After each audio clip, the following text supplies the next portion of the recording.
Hey guys, we're doing a quick recording from the road today, and so we're going to cover a little bit on the concept of flow.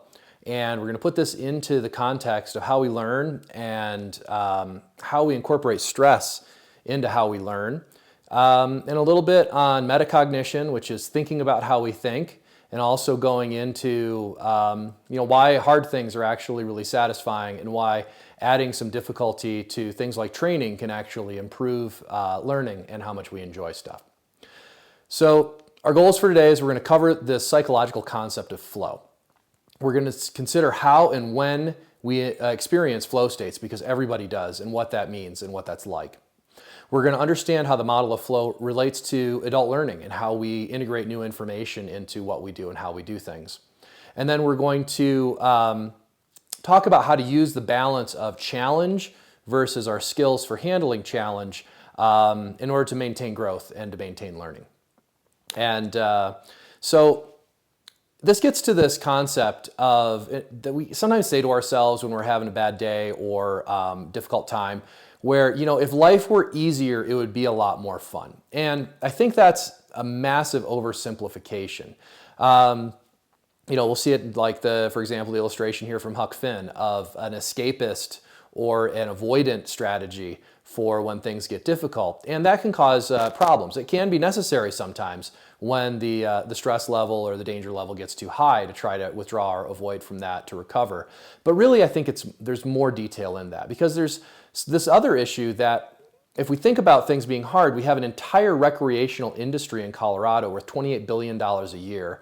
A quarter of a million people work in this. And that entire industry is selling difficult and enjoyable experiences. It's not selling relaxation necessarily. It's not selling things being easy. And in fact, if you just go up in the wintertime to the ski slopes and watch some tourists trying to ski, they're not having an easy time, but they are enjoying themselves at the level that they'll invest a great deal of money in trying to get those experiences. So how do we rectify those things? Because first off, if things are too hard, they aren't any fun. But also if things are too easy, they're also not fun.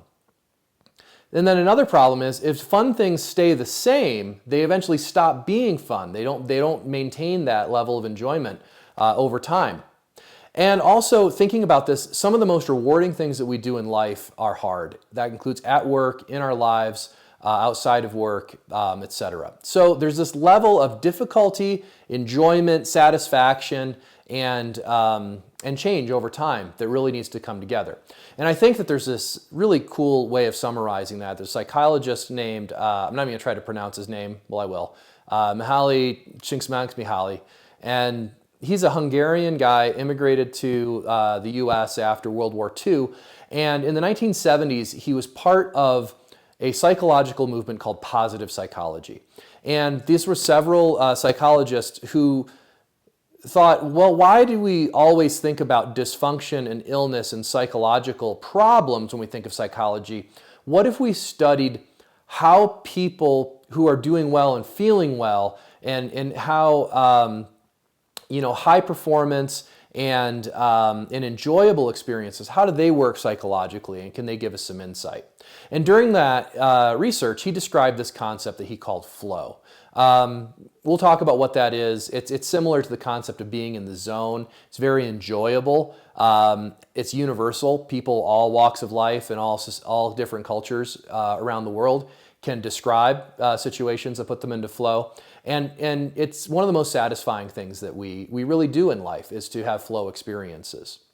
So going through this, he did a really cool experiment. So he gave people pagers and he gave them notebooks.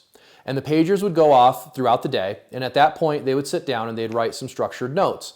What were they doing? How did they feel? And then specifically, how prepared did they feel that they were, comfortable did they feel that they were in that situation, and what emotions were they feeling during that situation. And they'd measure that throughout the day, lots of different people. He ended up repeating this experiment over and over and over again with different kinds of people, very creative people, artists, musicians, high-performing people like CEOs, scientists, and engineers, and then doing that internationally. And then also all walks of life, people working in factories, people working in the home, rich people, poor people. And he found that the results of this to be really generalizable to everybody. And it was a really cool result.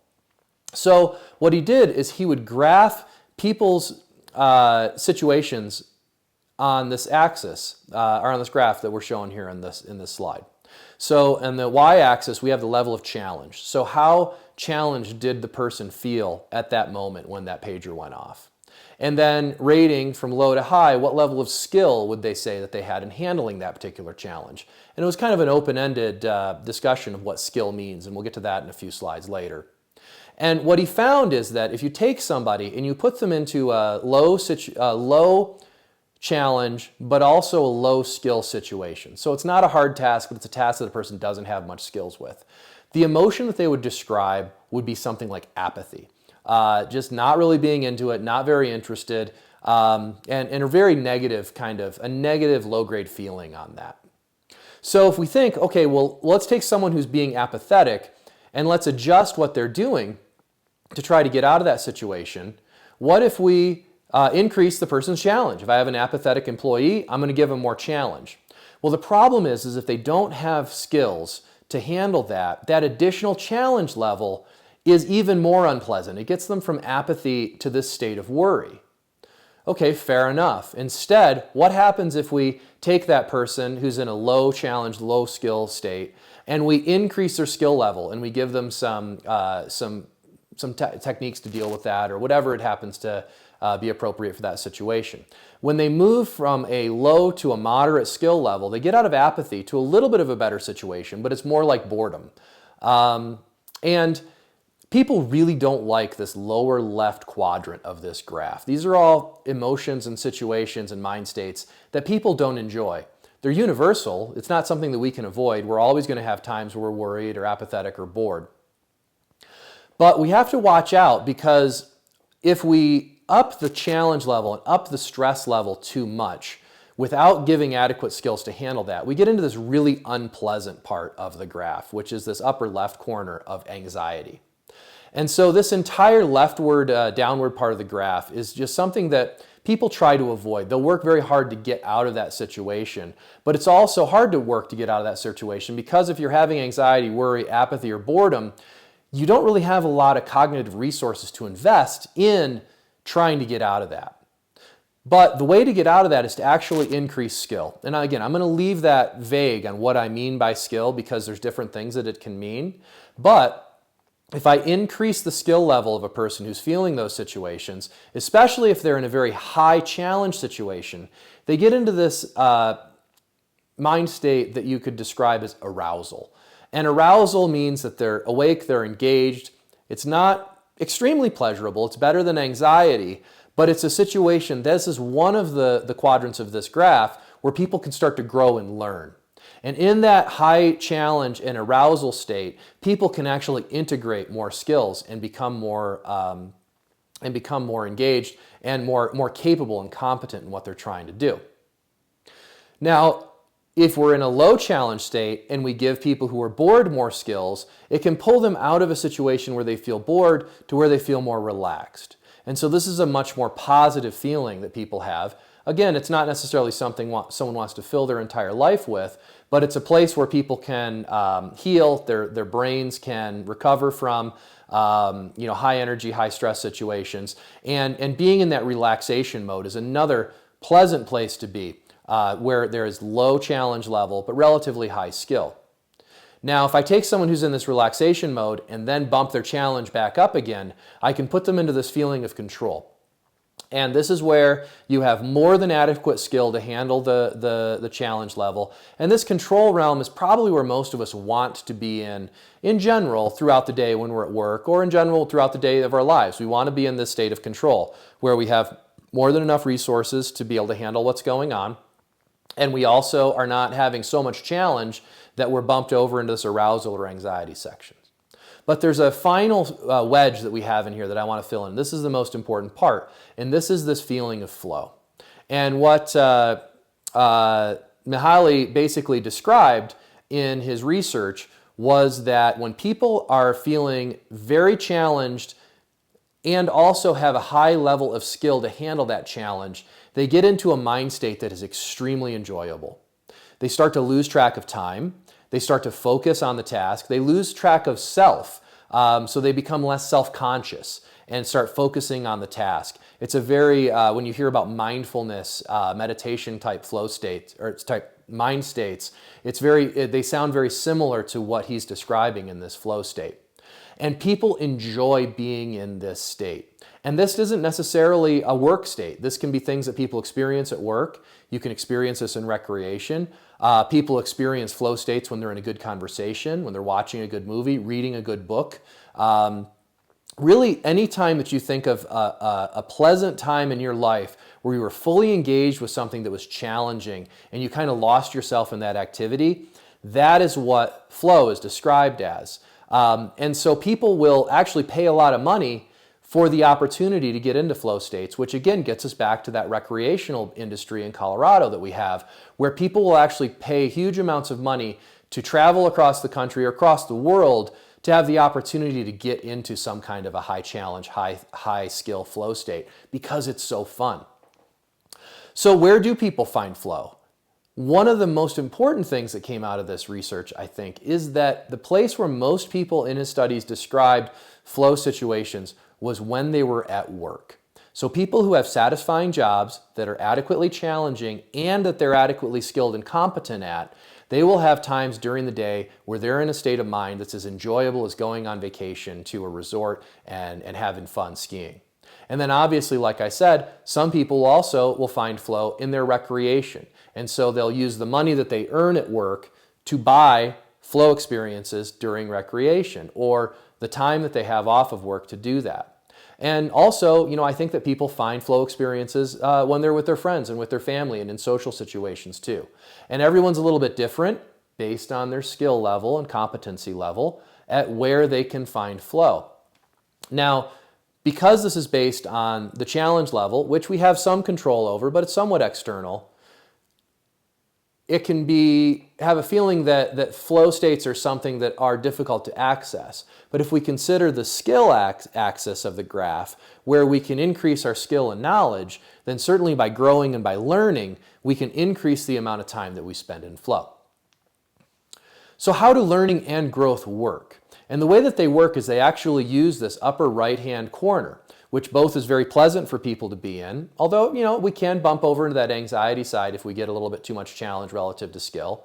But this is where people learn and they grow. So if we imagine that we start off at a spot where we're in flow and we increase the challenge level, we try to get a little bit, more, do a more difficult ski run, read a more difficult book, learn a more difficult skill, advance our credential by learning stuff, which many of you are right now as you're in training and in classes. As we increase that, we get out of flow and into that arousal state. And into that arousal state, the thing that we want to do or we're able to do is we improve our skill with handling that. So we're going to learn something in that arousal state, which will move us to the right back into flow. Now, there's a little problem that comes into here, and we talked about this in one of the earlier slides, of that if we're doing something fun and the fun thing doesn't change, eventually it stops being fun. And what's really happening is, this isn't a static graph. This graph kind of moves as you grow and your skill level increases. And so what really would happen is you would kind of shift down and left a little bit, where you're back into that flow state again. And now let's say that you are in the flow state and you decide that you try to learn something else without being in the arousal state, where it's going to push us a little bit further to the right. That gets us into this comfortable realm of control. It's very comfortable there. It's not as enjoyable in flow. And what we tend to do in that state and situation is we try to seek out more challenge. So this is if we're in a job that we're kind of outgrowing, if we're in if we're doing some kind of a sport that we've really kind of mastered the level that we're at, we're going to then increase that challenge level to try to get back into the flow. And what this is called is a flow channel. And we can change this graph a little bit and take a look at how that flow channel works. And what we can say is that, if we're on the upper left side of the flow channel, if we really get far out of that, we're up into anxiety. And if we're in the bottom part of that flow channel, we're down into boredom. And so what happens is we start off in flow and we'll have a bit of a wandering path. We'll increase the difficulty, which is going to make us kind of anxious, but then we're going to learn new skills to bump back over into flow. We do that again. Maybe sometimes we'll reduce the difficulty because we went a little bit too high. Maybe sometimes our ability is stagnant, or even maybe we decay in our ability a little bit and we have to kind of start over. And so learning and growth tends to work in this wandering way through the flow channel between the negative high challenge areas of life where we have the anxiety feelings or the arousal feelings, or into the boredom and the boredom and control and relaxation side, which again are a good place to recover, but we will want to be drawn back into that flow situation. So what does that mean? How are we going to work on this? And this gets to this metacognition issue. Metacognition is when we think about how we think. So what we want to do is we want to be able to detach and identify what state of mind we're in different situations. Am I feeling anxious, worried, apathetic, bored? Am I relaxed, in control, in aroused state, or am I in flow? And if I figure out where I am, I can figure out based on this graph what I need to do to get into the mind state that I would prefer to be in. But we want to be really careful when somebody's when you're in a difficult mind state. For example, if we're in that anxiety quadrant and we think that the solution is to decrease challenge, the problem is everything that you see that is in lower challenge than anxiety is also something that's not very enjoyable to be in. We have worry, apathy, and boredom down there. So when you find yourself in an anxious state, you're over-challenged, you're feeling very worried or even apathetic, the solution is generally to increase skill. So look for some way to increase skill. And then what do I mean by that? Because skill can mean a lot of things. It can mean just straight up a technical skill, that we're getting more knowledge, we're getting better at a technique, we're doing more reps on some manual or physical task that we're doing, we're getting stronger. But it also can mean just our general resilience. So what are the things that we're doing to become more resilient? Are we working on mental health issues? Are we working on physical strength and getting stronger both physically and mentally to have more skill to be able to handle those situations? I think that fits into that skill axis as well. And then certainly bigger picture, things like maturity and discipline can play a role, because if we find ourselves in that anxiety and worry situation, maybe we just need the discipline to say, you know, I'm going to learn this thing even though it's not fun, because I know longer term that's going to serve me to be able to have better access to the right side of this graph. So I'm hoping those things are going to be helpful in your guys' situations that you're going through right now, and the education situation a lot of you are in who are watching this. And I hope that you can think about how you're going to use this concept to think about how you think, to think about how you're learning, and then to use that to grow. And so, you know, focus on this graph. There's a bunch of stuff online. He has some really good books on this. There's a TED Talk that he does where he talks about this stuff and how he came up with these concepts. So check those out. So we went over the psychological concept of flow. We talked about how and when we experience flow states. We talked about understanding the model of flow related to things like adult learning, and then also the balance of challenge and skill to maintain growth and stay in that flow channel.